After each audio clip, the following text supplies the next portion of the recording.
Okay, so here we are in beautiful Santa Claus, Indiana, on a really hot summer day, taking the 1979 Triumph Bonneville 750 out for a little ride.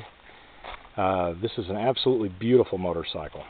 The gentleman who owns this particular bike had retired riding it in 2009, and basically for health reasons, so it's been parked. And today is the first day that it has been on the road since probably September of 2009. This bike has brand new tires, brand new tubes.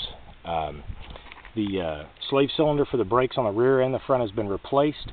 I noticed from riding it today, the brakes are a little soft. They grab good, but they're a little soft. They probably need, to knock some of the glaze off the rotors and off the pads, and they'll be all right. It's got, I think it's got new pads on it too. Of course, it's got the stock torpedo mufflers, and they're in beautiful shape.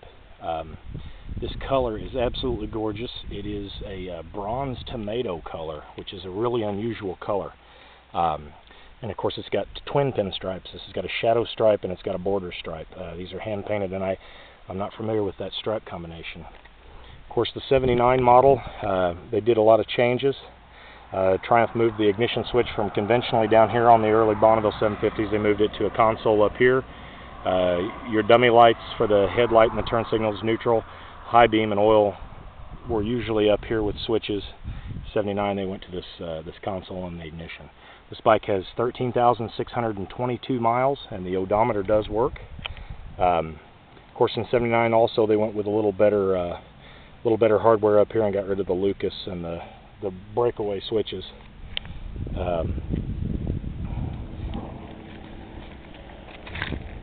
Let's see.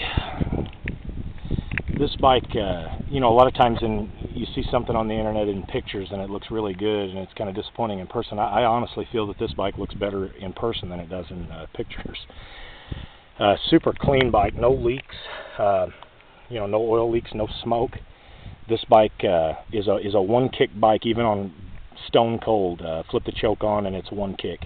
Of course, I've been riding it for about a half an hour, trying to run some of the. I added some, higher octane fuel to kind of flush out the old gas, but the inside of the gas tank has been cleaned, and it was the cream liner was installed, so it's really clean inside the tank. You don't have to worry about anything bunching up in your fuel lines. Headlight, high, low beam, turn signals, brake light, tail light, everything works good, like it should. Horn beeps. The chrome on the wheels are in really good shape. There's no broken spokes, no bent spokes, and no loose spokes anywhere. There might be a couple of places on the front and rear wheel that might polish out a little bit better. There's a couple of spots. There's a little bit of a spot right there where maybe water had set while the bike was in storage, and I think there's a spot similar to this on the rear wheel on this side too.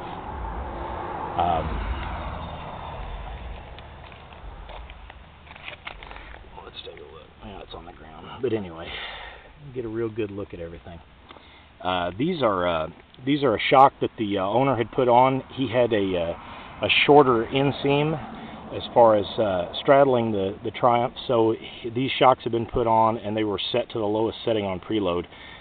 These shocks are brand new. Well, they were brand new a couple of years ago, but got a little rust starting that could probably clean up. Also here on the rotor, that's just from sitting in storage.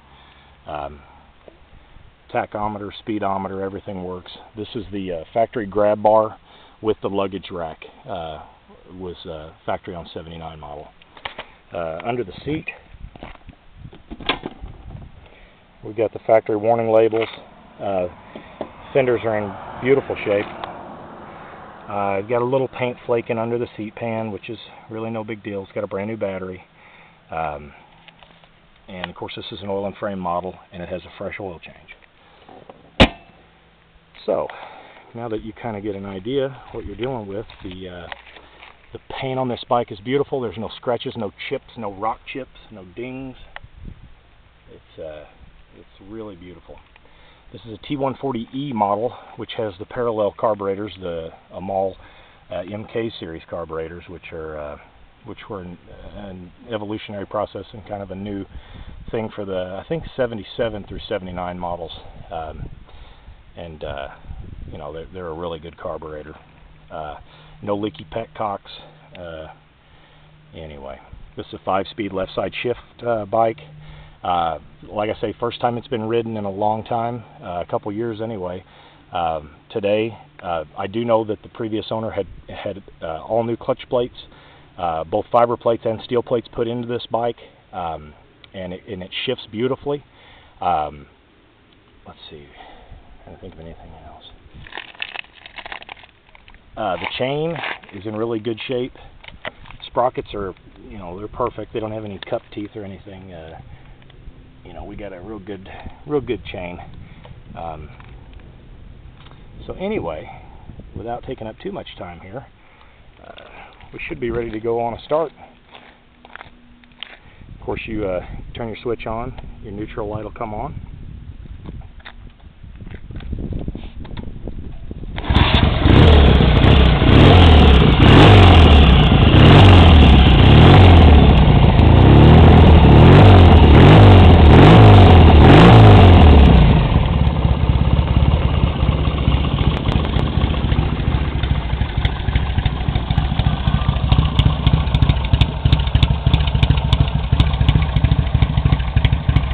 Like I said, the bike doesn't smoke, it doesn't leak, it runs super strong, and it pulls super hard. I'm really impressed with the way this bike is ridden out on the highway.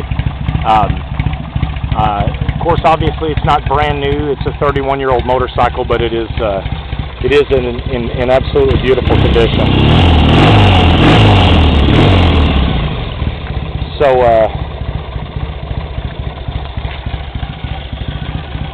of course, your headlight, high beam, low beam. I don't know if I'm picking it up on the camera or not. It's a pretty sunny day. And you got your tail light and brake light.